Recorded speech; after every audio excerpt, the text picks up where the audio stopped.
দেখো, তো পিকিউ থেকে আরএস রেখার মাঝে পিকিউ থেকে আরএস রেখার মাঝে যতগুলো অণু আছে সবগুলো অণু কী করতেছে, নিচের দিকে নিজ সংশক্তি বল অনুভব করতেছে। এখন তার মানে কি, এই পিকিউ থেকে আরএস এর মাঝে কোনো অণু থাকতে চায় না।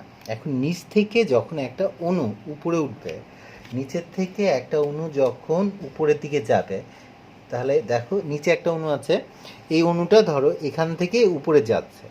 এখন ওকে যদি উপরে যেতে হয় তাহলে কি করতে হবে, এই নিচের দিকে যে নিম্নমুখী সংশক্তি বল, এই সংশক্তি বলের বিরুদ্ধে তাকে কাজ করে উপরে যেতে হবে।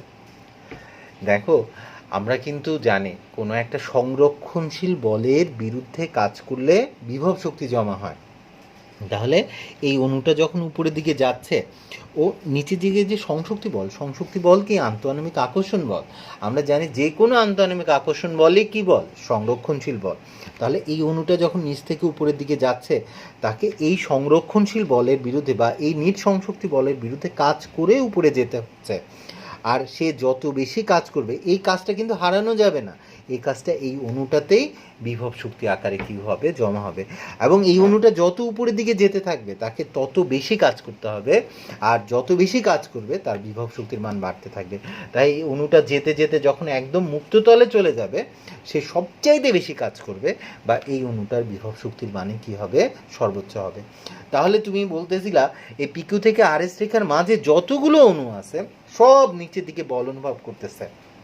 আর নিচ থেকে যে কোনো খান থেকে একটা অণু যখন উপরের দিকে ওঠে, তখন তাকে সবসময় এই নিজ সংশক্তি বলের বিরুদ্ধে কাজ করতে হয়। আর এই নিজ সংশক্তি বলের বিরুদ্ধে কাজ করতে হয়, সেই কাজটা ওই অণুটাতেই কি হয়, বিভব শক্তি আকারে জমা হয়। তাহলে পিকিউ থেকে আরএস এর মাঝে যত অণু আছে, এই সবগুলো অণুর মাঝে বিভব শক্তি জমা হয়ে আছে। কেন? ওই যে সংরক্ষণশীল বলের বিরুদ্ধে কাজ করলে বিভব শক্তি জমা হয়ে থাকে। সংশক্তি বল তো সংরক্ষণশীল বল, এই বলের বিরুদ্ধে কাজ করার কারণে ওই অণুগুলোর মাঝে কি জমা হয়ে আসছে, বিভব শক্তি জমা হয়ে আসছে। তাই পিকিউ থেকে আরএস এর মাঝে, মানে এই পিকিউ পানির উপরিতলের খুব সামান্য একটু নিচ পর্যন্ত যতগুলো অণু আছে সবগুলো অণুর মাঝে বিভব শক্তি জমা হয়ে আছে। এখন তুমি আবার জানো যে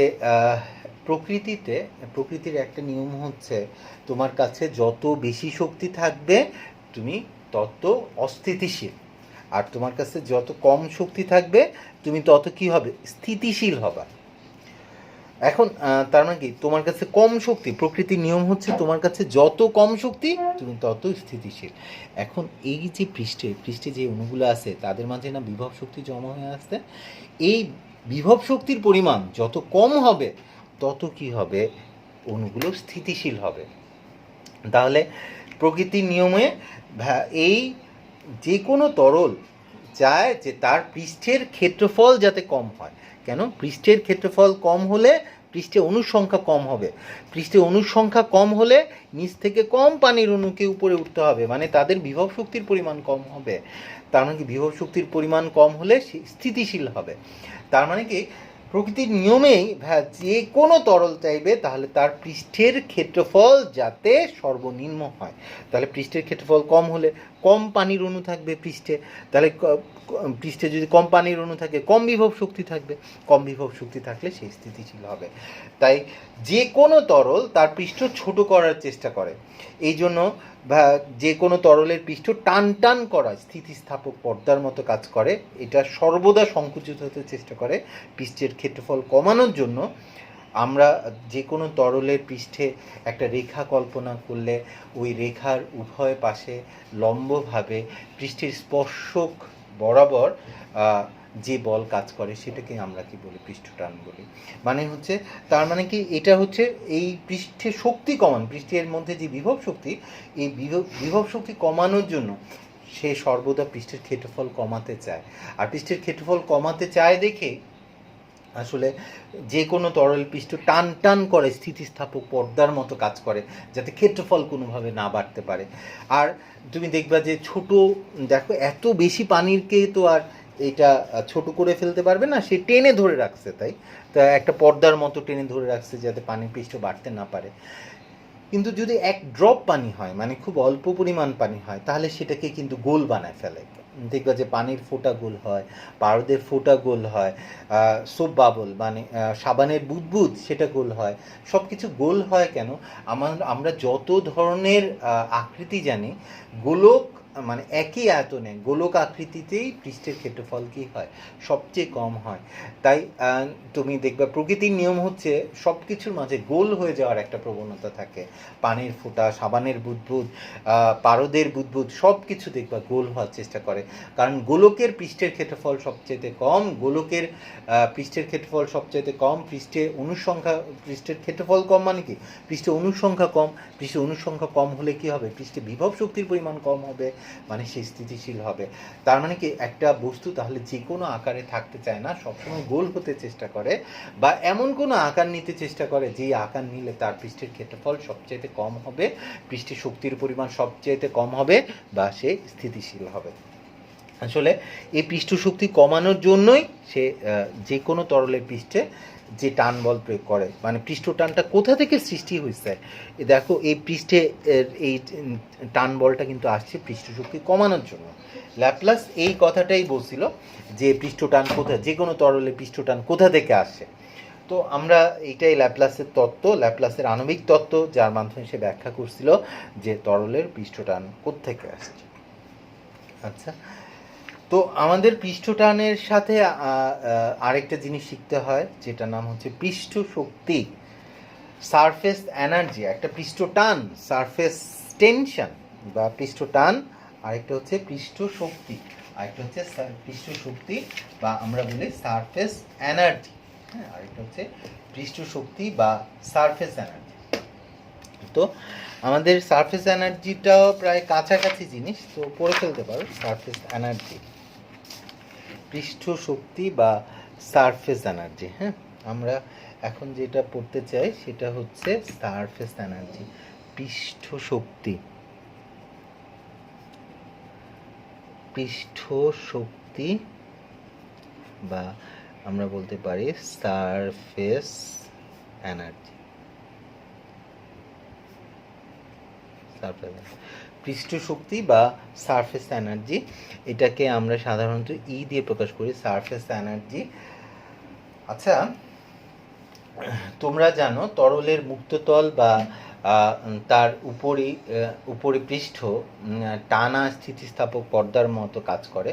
যে কোনো তরলের মুক্ততল বা যে কোনো তরলের উপরিপৃষ্ঠ টানা স্থিতিস্থাপক পর্দার ন্যায় আচরণ করে এবং সবসময় সংকুচিত হয়ে ন্যূনতম ক্ষেত্রফলে পৌঁছাতে চায়। ধরো, যে কোনো তরল চাইবে তার পৃষ্ঠের ক্ষেত্রফল যাতে সর্বনিম্ন হয়। এখন আমি ধরো হচ্ছে কোনো একটা তরলের পৃষ্ঠের ক্ষেত্রফল না কমায় উল্টা ধরো তার ক্ষেত্রফল বাড়াতে চাচ্ছি। ধরো একটা শর্ত আছে, আমার তাপমাত্রা পরিবর্তন করা যাবে না। হ্যাঁ, আমার তাপমাত্রা কি রাখতে হবে? স্থির রাখতে হবে। তাপমাত্রা স্থির রেখে এই চ্যাপ্টারে সব কিছুতেই এই কথাটা বলে রাখা দরকার, তাপমাত্রা স্থির রেখে বা সমস্ত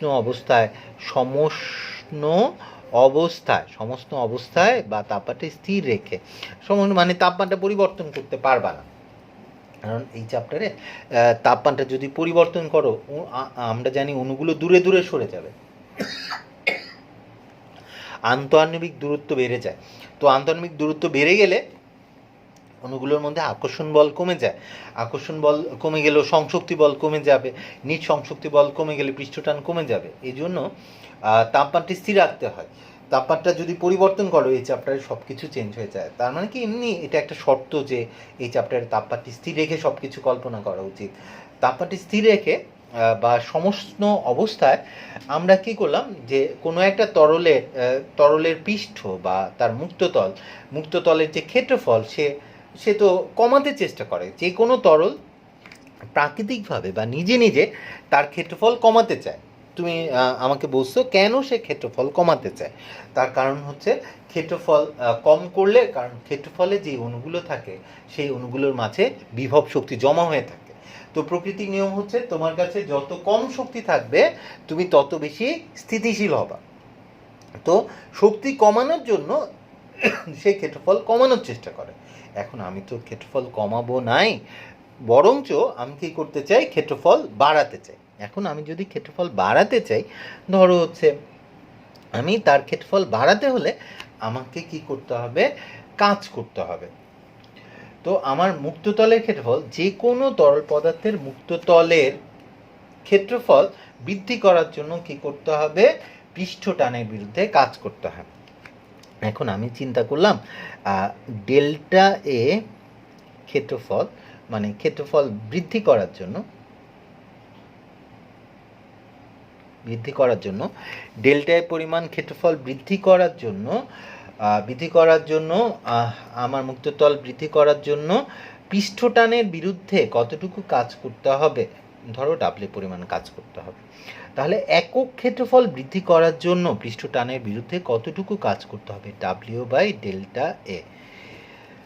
তার মানে কি, তাপমাত্রা স্থির রেখে কোনো একটা তরলের তাপমাত্রা স্থির রেখে বা সমষ্ট অবস্থায় কোনো একটা তরলের একক ক্ষেত্রফল, কোনো একটা তরলের মুক্ততল বা তরলের পৃষ্ঠের একক ক্ষেত্রফল বৃদ্ধি করার জন্য যে পরিমাণ কাজ করতে হবে তোমাকে, তাকে কি বলে, পৃষ্ঠ শক্তি বলে। এটাকে কি বলে, পৃষ্ঠ শক্তি বা সারফেস এনার্জি, ই বলে। ই হচ্ছে ডাব্লিউ বাই ডেল্টা এ।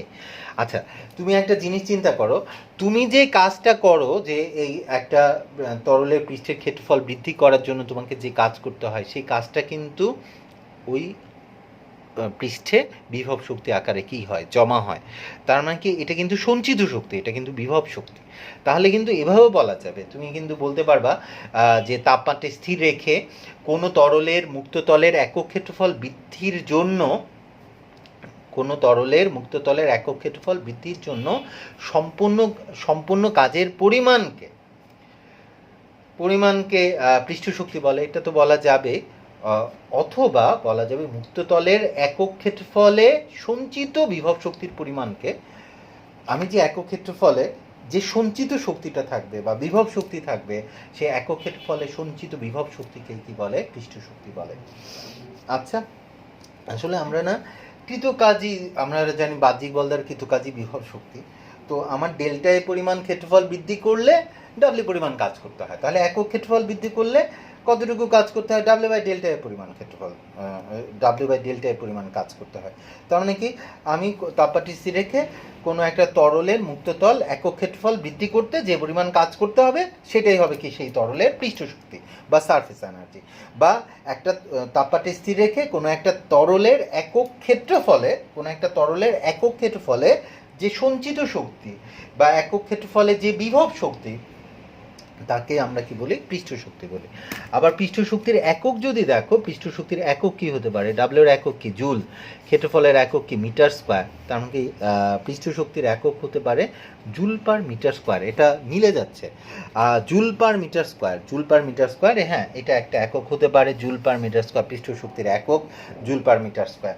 আবার জুল হচ্ছে newton metre per metre square. তাহলে newton metre per metre square, এই মিটার আর per metre square newton per metre, তাহলে নিউটন পার মিটার হতে পারে। আবার নিউটনকে যদি ভেঙে ফেলি, নিউটন হচ্ছে তোমার কি, কেজি। নিউটন হচ্ছে KG meter per second square per metre. তাহলে মিটার আর পার মিটার ক্যান্সেল হয়ে যায়, তাহলে আরেকটা আসতেছে কেজি পার সেকেন্ড স্কোয়ার। দেখো, এই সবগুলো একক কিন্তু তোমার পৃষ্ঠটানের একক। তাহলে পৃষ্ঠ শক্তির একক আর পৃষ্ঠ টানের একক, joule per metre square, newton per meter, KG per second square, এগুলো সব হচ্ছে তোমার পৃষ্ঠ টানের একক। তার মানে কি, এটার মাত্রাও যদি বলো, এটা মাত্রা, পৃষ্ঠ শক্তির মাত্রা ই এর মাত্রা, এটা হচ্ছে কি mt-2। তাহলে পৃষ্ঠ টানের একক, পৃষ্ঠ শক্তির একক সেম, পৃষ্ঠ টানের মাত্রা, পৃষ্ঠ শক্তির মাত্রা সেম। এটা থেকে অবশ্য তাদের মাঝে একটা সম্পর্ক পেয়ে যাওয়া যেতে পারে, পৃষ্ঠটান আর পৃষ্ঠ শক্তি সমান আর কি। আসলে চলো, এটা পৃষ্ঠটান আর পৃষ্ঠ শক্তি যে সমান, এটা আমরা দেখে ফেলি। তবে তোমরা পৃষ্ঠ শক্তির সংজ্ঞাটা বুঝছো কিনা? সংজ্ঞাটা হচ্ছে কি, যে কোনো এক তরলের তাপমাত্রা স্থির রেখে তরলের একক ক্ষেত্রফল বৃদ্ধি করতে, তরলের মুক্ততল বা তরলের পৃষ্ঠের একক ক্ষেত্রফল বৃদ্ধি করতে যে পরিমাণ কাজ করতে হয়, তাকে কি বলে, তরলের পৃষ্ঠ শক্তি বলে। ওই তরলের পৃষ্ঠ শক্তি যে পরিমাণ কাজ করতে হয় বা একক ক্ষেত্রফলে যে পরিমাণ শক্তি জমা হয়, যে পরিমাণ বিভব শক্তি জমা হয়, তাকে পৃষ্ঠ শক্তি বা সারফেস এনার্জি বলে। আর এই পৃষ্ঠ টানটা আসছে কোথা থেকে? পৃষ্ঠ শক্তি থেকেই তো পৃষ্ঠ টানটা আসছে, তাই না? পৃষ্ঠে যে বিভব শক্তি জমা হয় সেটা থেকেই তো পৃষ্ঠ টানটা আসছে। তাই এমনি বোঝা যায় পৃষ্ঠ টানের মাত্রা, পৃষ্ঠ শক্তির মাত্রা সেম, পৃষ্ঠ টানের একক, পৃষ্ঠ শক্তির একক সেম। এই জন্য পৃষ্ঠ টান আর পৃষ্ঠ শক্তি সমান। এটা ছাড়াও আমরা এদের মাঝে সম্পর্ক বের করতে চাই। সম্পর্কটা নেক্সট ক্লাসে বের করবো না, আপাতত সংজ্ঞাটাই থাকুক।